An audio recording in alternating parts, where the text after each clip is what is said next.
Chapter reproduction in organism से पहले जो इन चैप्टर का इंट्रोडक्शन दिया गया है, चलिए उसके हाइलाइट्स को सबसे पहले डिस्कस कर लेते हैं। जल्दी से रिवाइज कीजिए चैप्टर का इंट्रोडक्शन।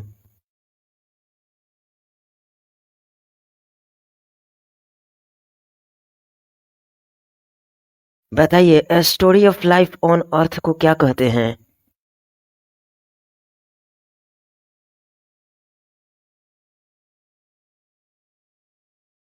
जी बिल्कुल, a story of life on earth को बायोलॉजी कहते हैं। इंडिविजुअल ऑर्गेनिजम्स तो डाई कर देते हैं, यानी कि मर जाते हैं, लेकिन क्या स्पीसीज भी डाई कर जाता है?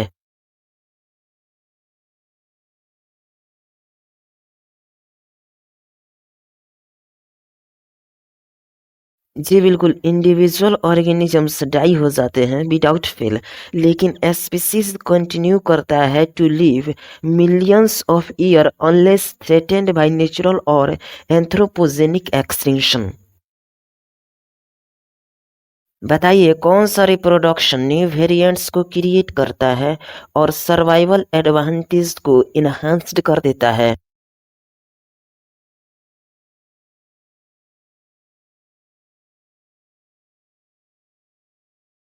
जी बिल्कुल, सेक्सुअल रिप्रोडक्शन न्यू वेरिएंट्स को क्रिएट करता है और सर्वाइवल एडवांटेज इनहांस्ड कर देता है। बताइए, पंचानन महेश्वरी कब और कहाँ बोर्न किए थे?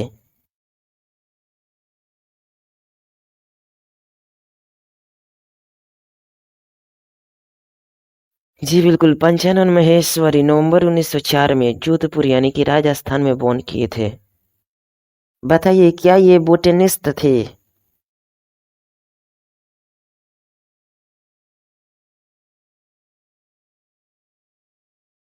जी बिल्कुल, पंचानन महेश्वरी एक बोटेनिस्ट थे। बताइए, इन्होंने कहाँ से डीएससी की डिग्री लिया था?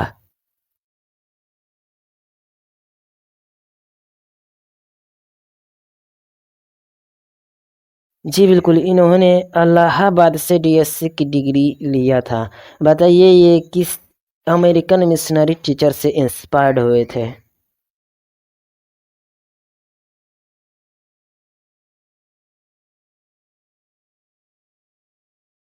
जी बिल्कुल, अमेरिकन मिशनरी टीचर डॉक्टर डब्ल्यू.डी. से।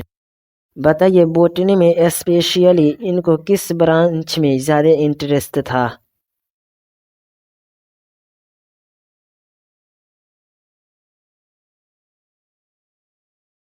जी बिल्कुल, बोटनी में स्पेशली इनको मॉर्फोलॉजी में ज़्यादा इंटरेस्ट था। इन्होंने वर्क किया था एम्ब्रियोलॉजिकल एस्पेक्ट और पॉपुलराइज किया था the use of embryological characters in taxonomy. क्या ये बात सही है?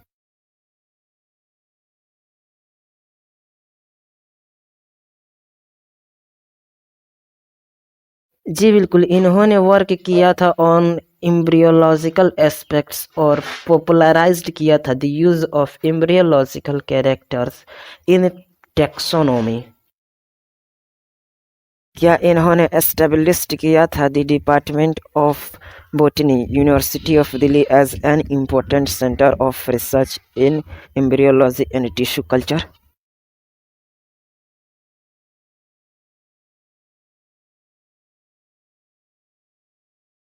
जी बिल्कुल, इन्होंने एस्टेब्लिश्ड किया था the department of botany university of Delhi as an important centre of research in embryology and tissue culture. क्या इन्होंने emphasize किया था initiation of work on artificial culture of immature embryos?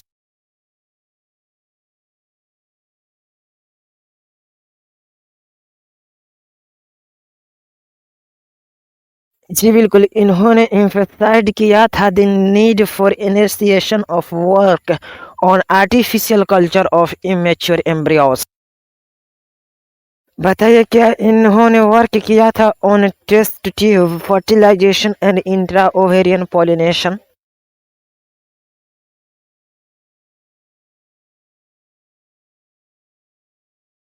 जी बिल्कुल, उन्होंने वर्क किया था on test tube fertilization and intra ovarian pollination पर। बताइए ये किस किस से ऑनर्ड किए गए थे?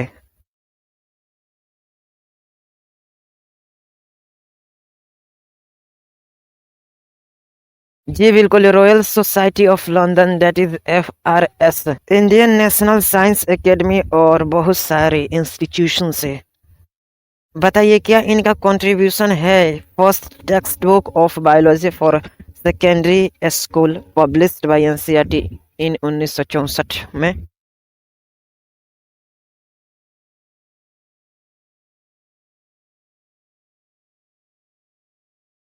जी बिल्कुल, सिग्निफिकेंट कंट्रीब्यूशन है first text book of biology secondary schools के लिए, यानी कि हायर सेकेंडरी स्कूल्स के लिए, जो कि पब्लिश्ड किया गया था बाय NCERT बाई 1964।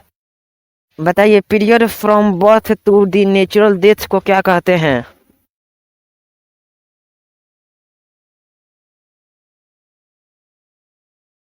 जी बिल्कुल, period from birth to the natural death को लाइफ स्पान कहते हैं। बताइए क्या लाइफ स्पान्स ऑफ ऑर्गेनिजम्स को रिलेटेड हैं विद देयर साइजेस?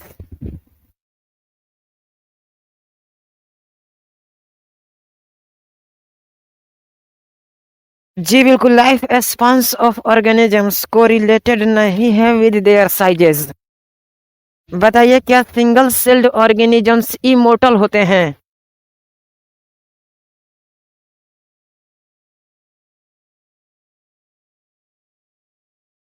जी बिल्कुल, सिंगल सेल्ड ऑर्गेनिजम्स इमोर्टल होते हैं। चलिए एलिफेंट का लाइफ स्पान बताइए।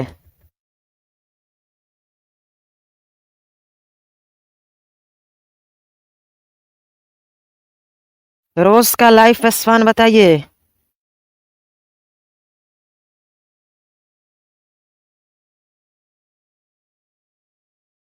डॉग का लाइफ स्पान बताइए।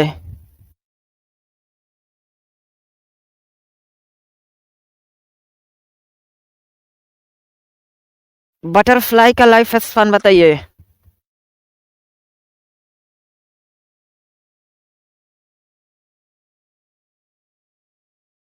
जी बिल्कुल, बटरफ्लाई का लाइफ स्पान 1 से लेकर 2 वीक तक होता है।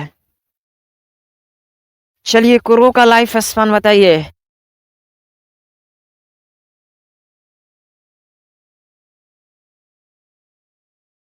जी बिल्कुल, क्रो का लाइफ स्पान 15 ईयर होता है। बनाना ट्री का लाइफ स्पान बताइए।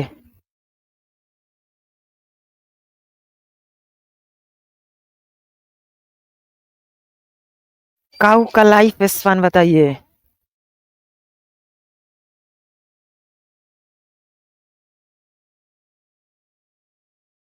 पैरोट का लाइफ स्पान बताइए।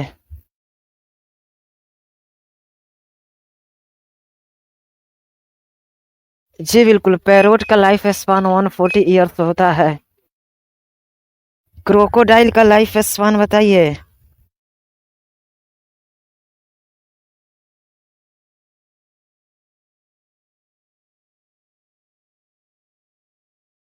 जी हाँ, क्रोकोडाइल का लाइफ स्पान 60 ईयर होता है। हॉर्स का लाइफ स्पान बताइए।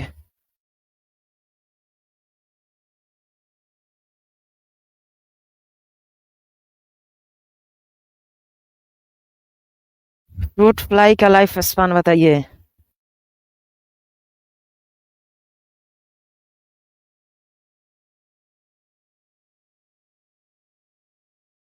राइस प्लांट का लाइफ स्पान बताइए।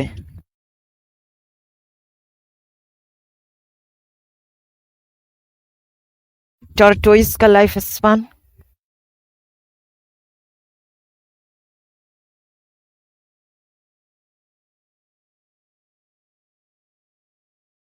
जी बिल्कुल, टॉर्टोइस का लाइफ स्पान 100 to 150 ईयर्स होता है।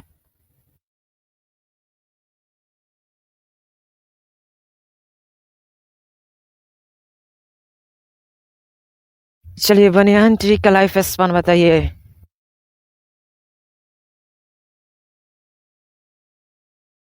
बताइए किस बायोलॉजिकल प्रोसेस में ऑर्गेनिजम्स गिव राइज करते हैं to young ones that is offspring similar to itself? बताइए कौन इनेबल्स करता है the continuity of the species generation after generation.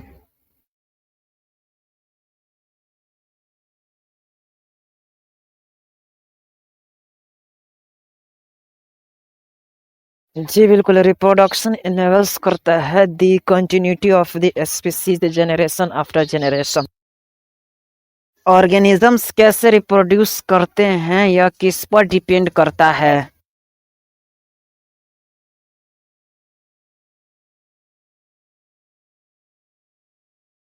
जी बिल्कुल, ऑर्गेनिजम्स कैसे रिप्रोड्यूस करेंगे यह डिपेंड करता है ऑर्गेनिजम्स के हैबिटेट पर, इसके इंटरनल फिजियोलॉजी पर और भी बहुत सारे अदर फैक्टर्स पर।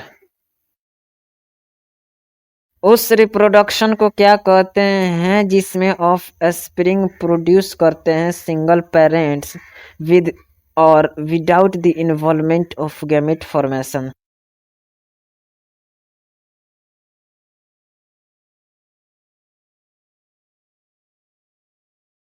जी बिल्कुल, एसेक्सुअल रिप्रोडक्शन कहते हैं जब टू पेरेंट्स यानी कि अपोजिट सेक्स वाले पार्टिसिपेट करते हैं रिप्रोडक्टिव प्रोसेस में और ऑल्सो इन्वॉल्व होते हैं fusion of male and female gametes में, तब इसको कौन सा रिप्रोडक्शन कहा जाता है।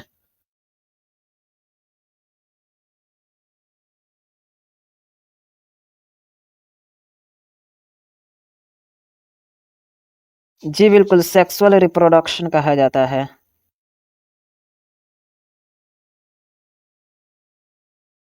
रिवाइज कीजिए 1.1 एसेक्सुअल रिप्रोडक्शन के हाइलाइट्स को। रिप्रोडक्शन के उस मोड को बताइए जिसमें ए सिंगल इंडिविजुअल या फिर parent is capable for producing of spring, और ये प्रोड्यूस्ड ऑफ स्प्रिंग न केवल एक दूसरे के आइडेंटिकल होते हैं but are also exact copies of their parent.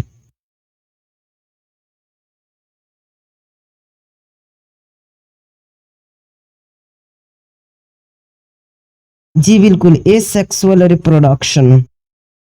बताइए क्लोन किसको कहते हैं।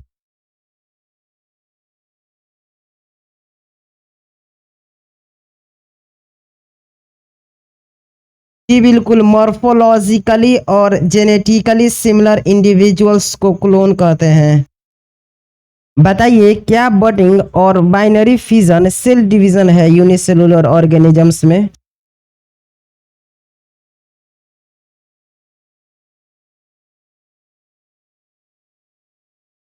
जी बिल्कुल, यूनिसेलुलर ऑर्गेनिजम्स में बडिंग और बाइनरी फिजन सेल डिवीजन है।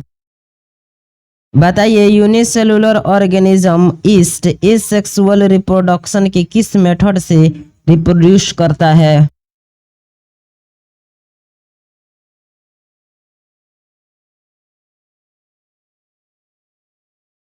जी बिल्कुल, बडिंग से रिप्रोड्यूस करता है। बताइए unicellular organism amoeba asexual reproduction के किस मेथड से रिप्रोड्यूस करता है।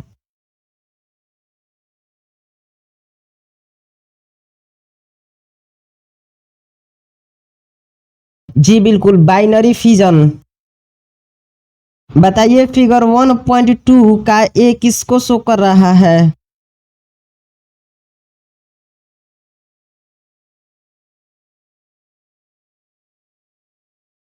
जी बिल्कुल, ईस्ट में बर्डिंग को शो कर रहा है। क्या आपको इस ईस्ट में बर्ड की लेबलिंग दिख रही है।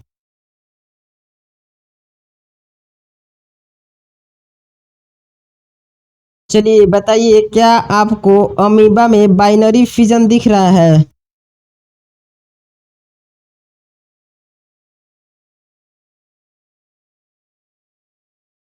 चलिए इसके न्यूक्लियस की लेबलिंग, डॉटर सेल की लेबलिंग। बताइए एसेक्सुअल रिप्रोडक्शन किन ऑर्गेनिजम्स के बीच कॉमन है।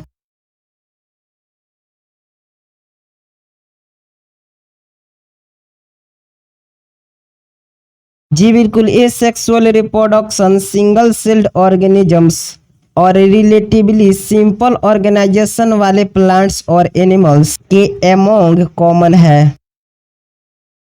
उस दो किंगडम का नाम बताइए जिसके ऑर्गेनिज्म सेल डिवीजन के माइटोसिस से डिवाइड होकर दो न्यू इंडिविजुअल गिव राइज करते हैं।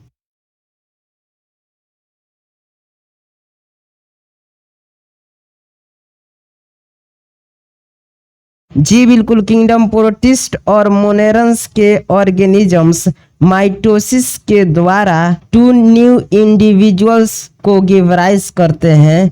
इन किंगडम यानी कि किंगडम प्रोटिस्ट और मोनेरंस में सेल डिवीजन ही मोड ऑफ रिप्रोडक्शन है। क्लेमाइडोमोनास का एसेक्सुअल रिप्रोडक्टिव स्ट्रक्चर का नाम बताइए।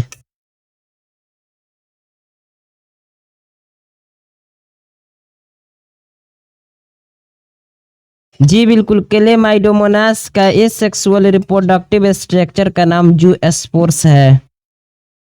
आंख बंद करके अपने माइंड में क्लेमाइडोमोनास का फिगर देखिए।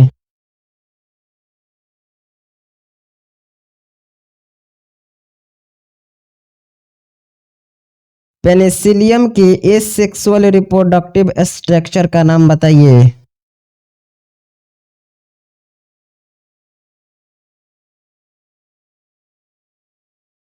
जी बिल्कुल, पेनिसिलियम का एसेक्सुअल रिप्रोडक्टिव स्ट्रक्चर कोनिडिया है। चलिए फिगर 1.3 का माइंड कैप्चर करके अपने माइंड में पेनिसिलियम को देखिए और साथ ही इस पर लगे कोनिडिया के लेबलिंग भी देखिए।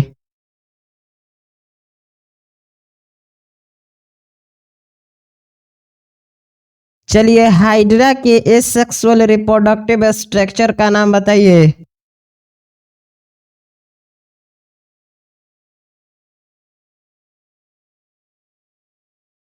जी बिल्कुल, हाइड्रा के एसेक्सुअल रिप्रोडक्टिव स्ट्रक्चर का नाम बर्ड्स है।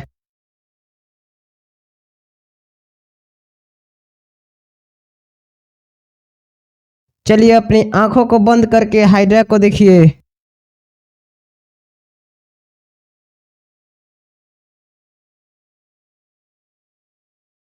बताइए क्या आपको इसमें माउथ की लेबलिंग दिख रही है?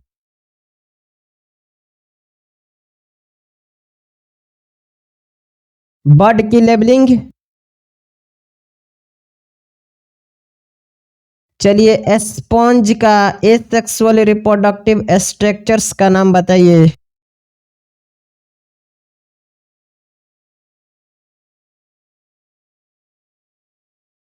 जी बिल्कुल, स्पॉन्ज का एसेक्सुअल रिप्रोडक्टिव स्ट्रक्चर का नाम जेम्यूल्स है। चलिए आंख बंद करके स्पॉन्ज में जेम्यूल को देखिए। बहुत सारे single celled organisms binary fission के द्वारा रिप्रोड्यूस करते हैं, जहां पर सेल डिवाइड्स करता है टू हाफ में और प्रत्येक रैपिडली ग्रोज करते हैं इनटू एन एडल्ट। एग्जाम्पल बताइए बाइनरी फिजन का।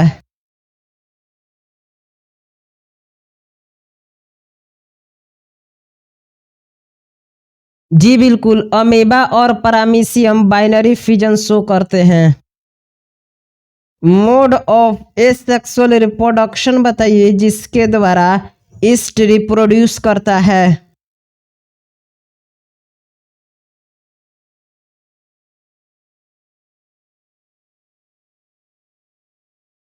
जी बिल्कुल, बर्ड्स के द्वारा ईस्ट रिप्रोड्यूस करता है।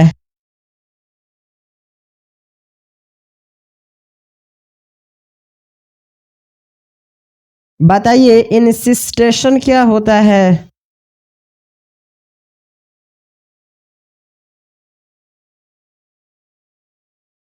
जी बिल्कुल, अनफेवरेबल कंडीशन में अमीबा विड्रॉ कर लेता है अपना स्यूडोपोडिया को और सेक्रेट करता है 3 लेयर्ड हार्ड कवरिंग और सिस्ट अराउंड इटसेल्फ। इस फेनोमेनन को इंसिस्टेशन टर्म किया जाता है। बताइए अमीबा इंसिस्टेशन कब शो करता है?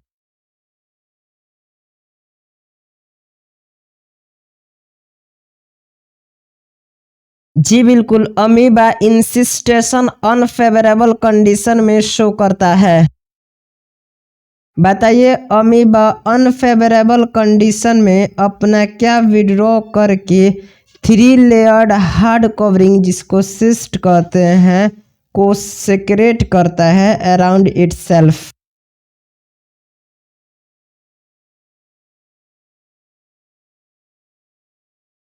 जी बिल्कुल, under unfavourable condition amoeba withdraws करता है अपना स्यूडोपोडिया को और सेक्रेट करता है 3 लेयर्ड हार्ड कवरिंग या फिर सिस्ट अराउंड इटसेल्फ। इस फेनोमेनन को टर्म्ड किया जाता है एज इंसिस्टेशन। बताइए, जब फेवरेबल कंडीशंस रिटर्न करता है तो इंसिस्टेड अमीबा का क्या होता है?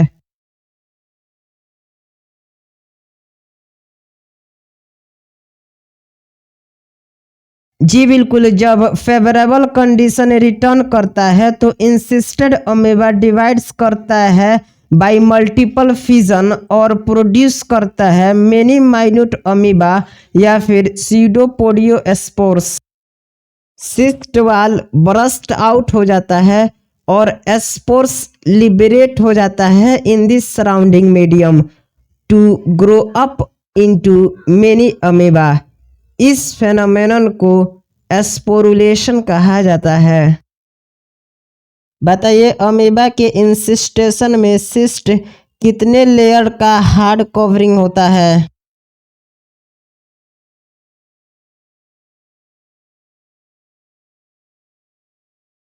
जी बिल्कुल, अमीबा के इंसिस्टेशन में सिस्ट 3 लेयर का हार्ड कवरिंग होता है।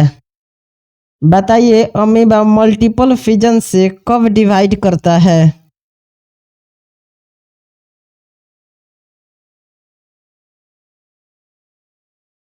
जी बिल्कुल, जब इंसिस्टेड अमीबा फेवरेबल कंडीशन पाता है तब यह मल्टीपल फिजन से डिवाइड करता है और प्रोड्यूस करता है मेनी माइन्यूट अमीबा या फिर स्यूडोपोडियोस्पोर्स।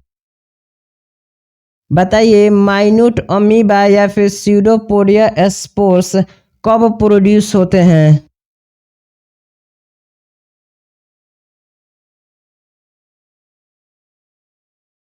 जी बिल्कुल, जब इंसिस्टेड अमीबा फेवरेबल कंडीशन पाकर मल्टीपल फिजन करते हैं तो माइन्यूट अमीबा या फिर स्यूडोपोडियोस्पोर्स प्रोड्यूस होते हैं।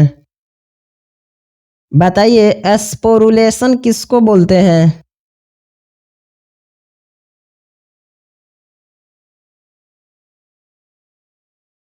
जी बिल्कुल, जब सिस्ट वाल ब्रस्ट आउट होता है तब एस्पोर्स लिबरेटेड हो जाते हैं in the surrounding medium to grow up into many amoeba. यह फेनोमेनन एस्पोरुलेशन कहलाता है। किंगडम फंजाई और सिंपल प्लांट्स जैसे कि अलगी रिप्रोड्यूस करते हैं through special asexual reproductive structures. Most common of this structures का नाम बताइए।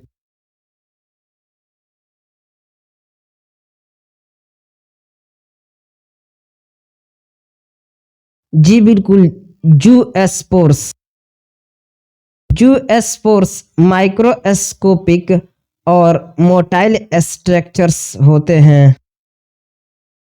बताइए, किस किंगडम के मेंबर्स रिप्रोड्यूस करते हैं through special asexual reproductive structures, जिनमें से मोस्ट कॉमन स्ट्रक्चर जू स्पोर्स है, जो कि यूजुअली माइक्रोस्कोपिक और मोटाइल स्ट्रक्चर्स हैं।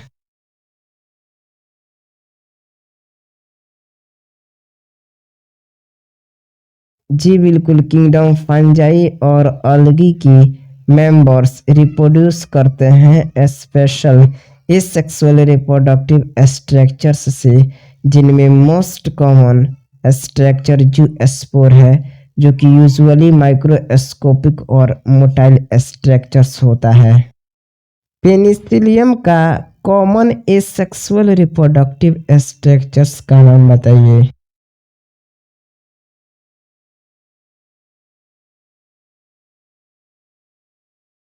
जी बिल्कुल, पेनिसिलियम का common asexual reproductive structure conidia है। चलिए हाइड्रा की कॉमन एसेक्सुअल रिप्रोडक्टिव स्ट्रक्चर्स का नाम बताइए।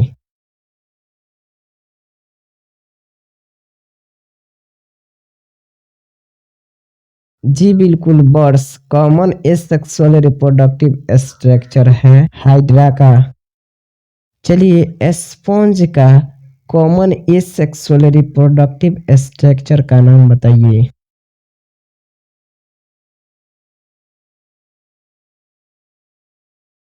जी बिल्कुल, जेम्यूल्स स्पॉन्जेस का कॉमन एसेक्सुअल रिप्रोडक्टिव स्ट्रक्चर है। एनिमल्स और अदर सिंपल ऑर्गेनिजम्स में टर्म एसेक्सुअल तो यूज्ड होता ही है। बताइए प्लांट्स में कौन सा वर्ड फ्रिक्वेंटली यूज्ड होता है एसेक्सुअल रिप्रोडक्शन के लिए।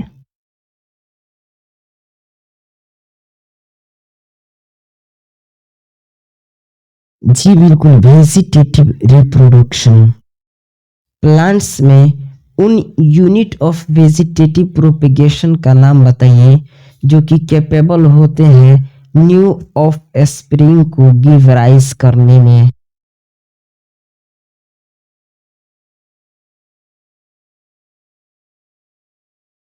इसका निमोनिक्स है रसबोट रनर। रसबोट रनर का र से राइजोम, एस से शक्कर, बी से बल्ब, ओ से ऑफसेट, टी से ट्यूबर और रनर तो है ही है। बताइए इन स्ट्रक्चर्स को क्या कहते हैं।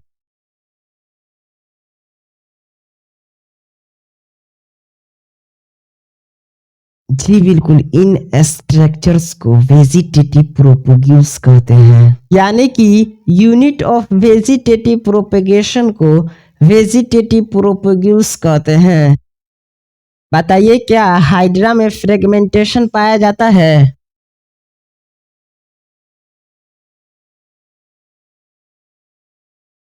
जी बिल्कुल, हाइड्रा में फ्रेगमेंटेशन पाया जाता है। बताइए क्या पोटैटो, जिंजर, एगेओ, ब्रायोफिलम और वाटर हाइसिंथ एंजियोस्पर्म है।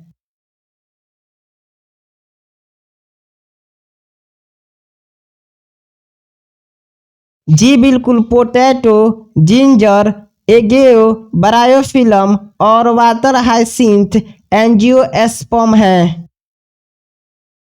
पोटैटो का वेजिटेटिव प्रोपेगेल्स कौन होता है।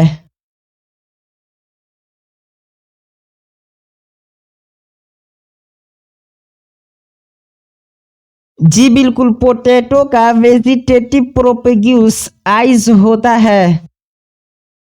बताइए जिंजर का वेजिटेटिव प्रोपेगेल्स कौन होता है।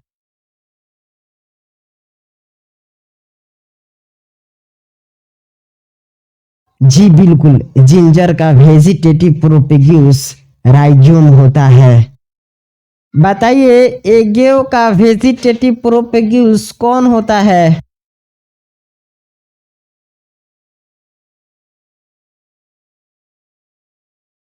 जी बिल्कुल, एगेओ का बल्बिल एगेओ का वेजिटेटिव प्रोपेगेल्स होता है। बताइए ब्रायोफाइलम का वेजिटेटिव प्रोपेगेल्स कौन होता है।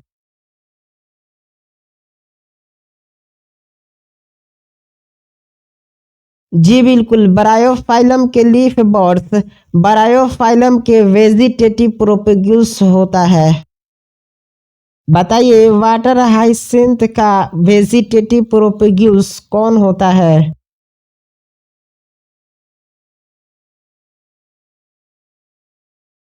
जी बिल्कुल, वाटर हाइसिंथ का वेजिटेटिव प्रोपेगेल्स ऑफसेट होता है।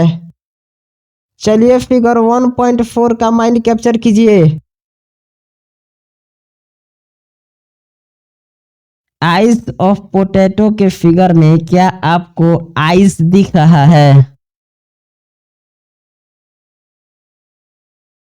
जर्मिनेटिंग आइस बर्ड्स, इन सारे को आंख बंद करके देखना है, खुले आंख में नहीं। चलिए जिंजर के राइजोम वाले फिगर को देखिए, क्या इसमें आपको नोड्स की लेवलिंग दिख रही है? बर्ड्स की लेवलिंग,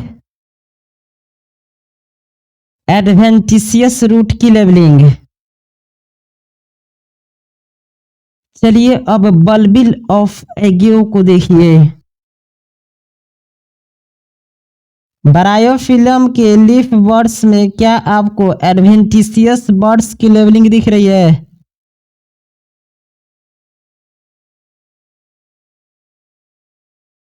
वाटर हाइसिंथ की ऑफसेट की लेवलिंग। बताइए टेरर ऑफ बंगाल किसको बोला जाता है?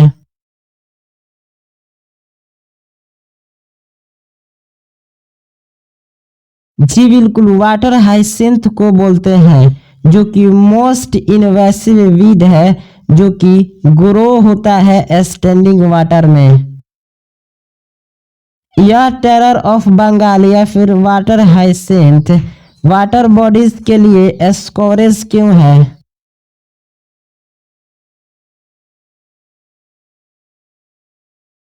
जी बिल्कुल, क्योंकि यह वाटर से ऑक्सीजन को ड्रेन कर लेता है, जिसके वजह से फिशेस की डेथ हो जाती है। तो फिर यह बताइए क्यों इसको इंडिया में इंट्रोड्यूस्ड किया गया था?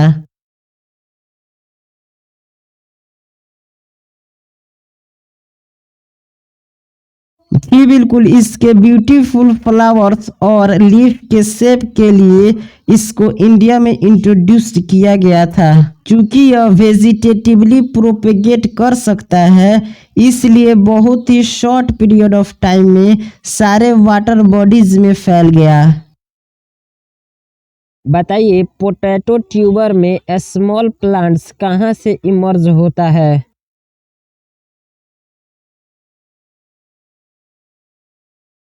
जी बिल्कुल, पोटैटो ट्यूबर में स्मॉल प्लांट बड्स जिसको आइज कहा जाता है वहां से इमर्ज करता है। बताइए बनाना में स्मॉल प्लांट कहाँ से इमर्ज करता है?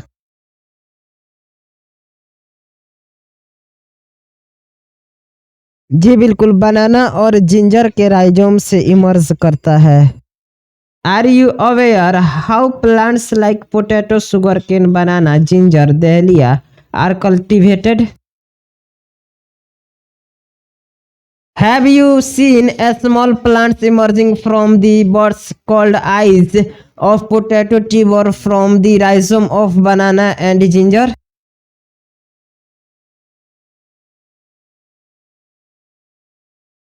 When you carefully try to determine the site of origin of the new plantlets in the plants listed above, you will notice that they invariably arise from the nodes present in the modified stems of these plants. बताइए nodes किस condition में plants को produce करता है?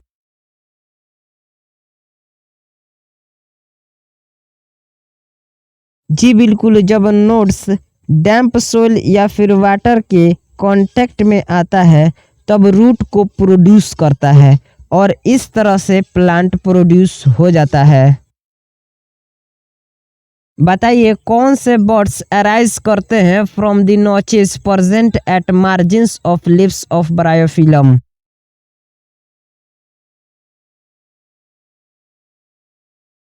जी बिल्कुल, adventitious buds arise होता है from the notches present at margin of leaves of the bryophyllum. बताइए सिंपल ऑर्गेनाइजेशन वाले प्लांट्स जैसे कि अलगी और फंजाई में कौन सा मोड ऑफ रिप्रोडक्शन कॉमन होता है और एडवर्स कंडीशन में यह किस मोड ऑफ रिप्रोडक्शन पर शिफ्ट कर जाते हैं?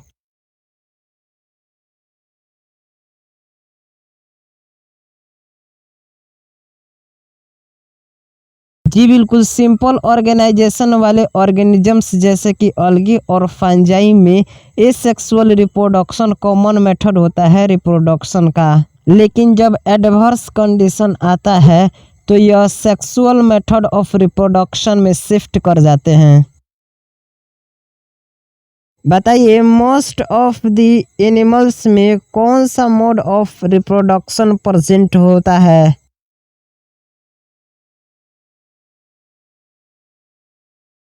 जी बिल्कुल, मोस्ट ऑफ एनिमल्स में sexual mode of reproduction common होता है।